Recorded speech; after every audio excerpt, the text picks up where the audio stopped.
the house was familiar to him.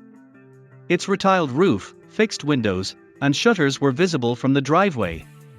It took a lot of labor. He couldn't believe his luck as he unlocked the door. When he saw what she left on the table, he cried. 89-year-old Judith Almodovar loved rural Alaska. She adored the wide-open spaces and deep stillness away from the city. Though simple, living here was pleasant to her.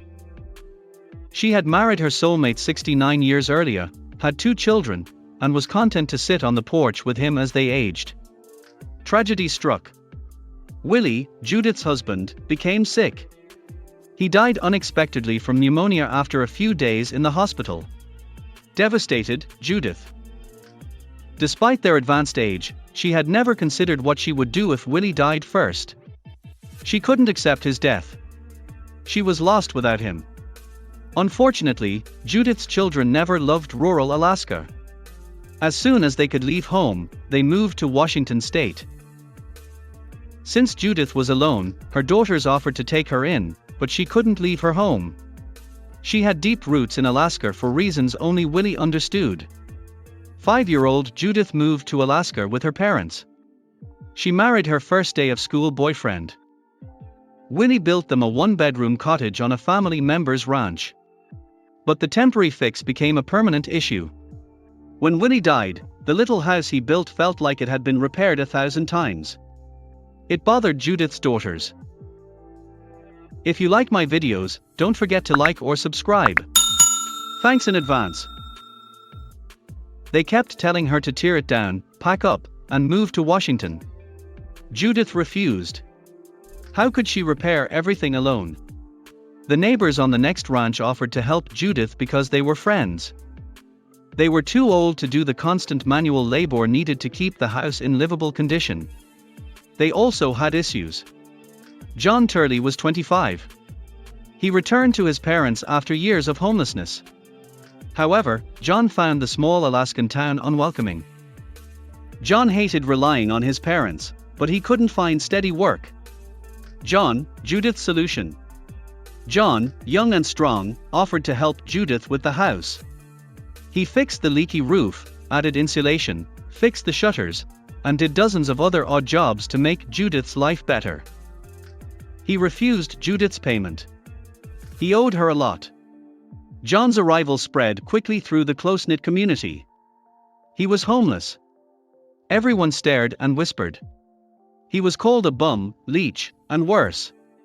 Worse, no one would hire him. Judith and Willie were always kind to him. They invited him over for dinner anytime.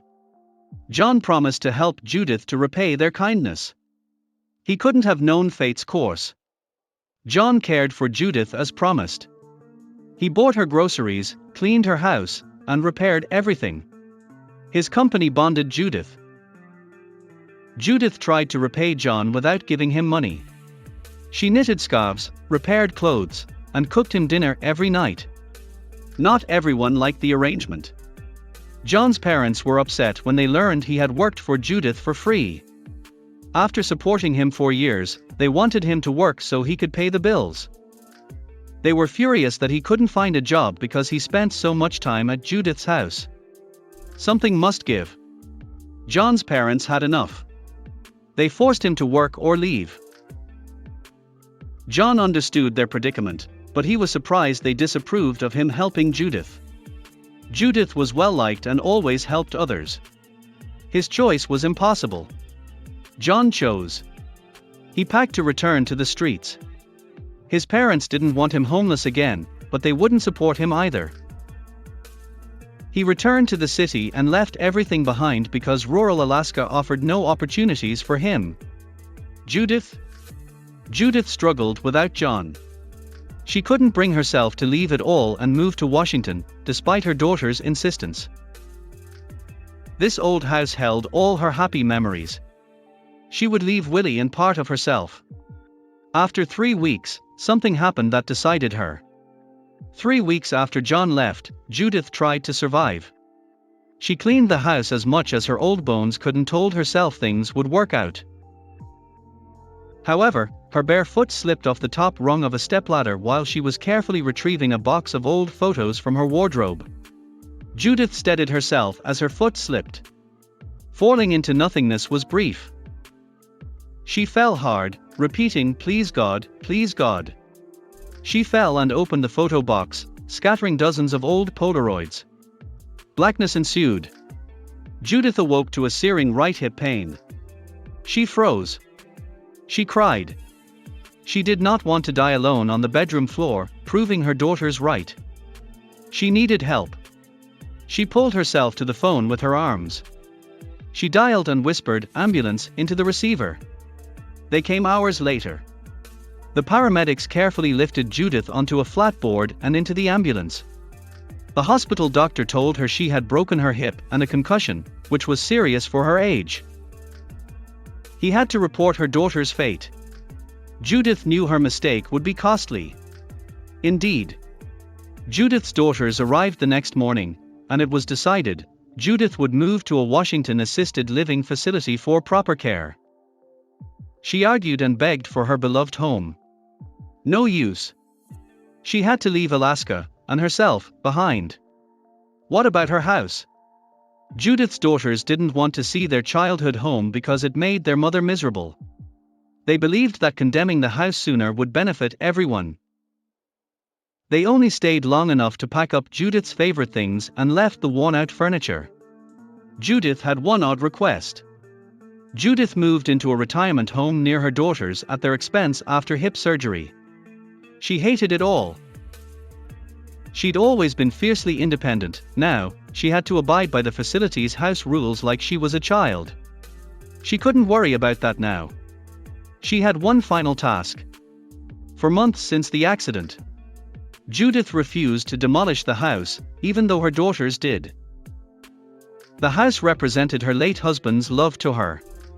On so many nights, the Alaskan wind would blow through the walls and she could almost hear the comforting sound of Willie breathing beside her. She often thought about John. Judith decided on the house after her daughters pressured her. Its demolition horrified her. She might sell it. Her daughter noted that who would buy a condemned cabin in rural Alaska? Unfortunately, Judith would no longer have to worry about the house. John also suffered in the city. He worked odd jobs to survive. However, he felt more at home in the city than he had in the rural Alaskan town. He had been thinking about Judith and had called her several times in the past year, but she never answered. He was surprised to receive an unexpected call. The unexpected call surprised John. His heart sank when the man on the other end told him he had been left a house in Alaska. John couldn't speak through his tears when the executor wanted to meet with him to discuss a strange house condition. Judith died 3 years after Willie. She was satisfied with her long, full life. She finished her business and had no more to do. She fell asleep and joined her husband because she was exhausted. She left John something. John used his last savings to fly to Alaska to meet Judith's executor. How could he use the rundown house? Judith requested that he return to the home. He intended to honor his friend's last wishes. John looked at his old house from the driveway.